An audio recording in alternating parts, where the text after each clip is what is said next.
বিসমিল্লাহির রহমানির রহিম। আসসালামু আলাইকুম এভরিওয়ান। জুয়েল চ্যানেল পক্ষ থেকে আপনাদেরকে আবারও অভিনন্দন ও শুভেচ্ছা। আজ আপনাদের মাঝে একটি নতুন স্পেশালিস্ট ভিডিও নিয়ে আলোচনা করব। ভিডিওটি হলো চোখ ওঠা রোগে হোমিও চিকিৎসা। দেখেন এভরিওয়ান, এটি একটি ইম্পর্টেন্ট একটি ডিজিজ। আমাদের নানাবিধ কারণে আমাদের চোখ রোগটি উঠতে পারে। এর মধ্যে কিছু উল্লেখিত কারণ হলো এটি একটি সংক্রামক রোগ।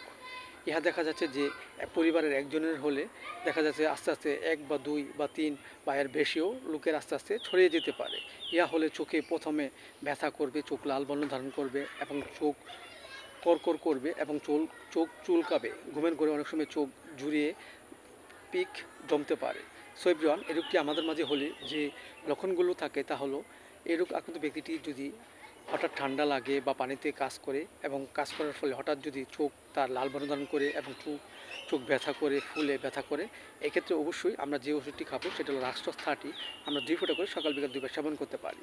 এছাড়া দেখা যাচ্ছে যে আমাদের চোখ দেওয়ার সময় দেখা যায় করকর করে, ব্যথা করে এবং চোখ জ্বলে।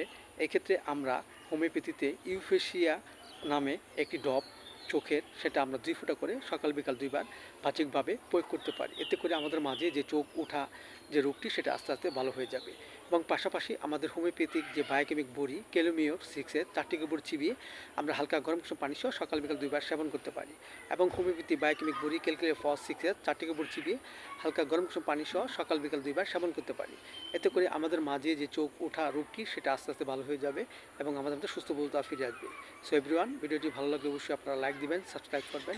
সবাই ভালো থাকেন, সুস্থ থাকেন। Thank you so much.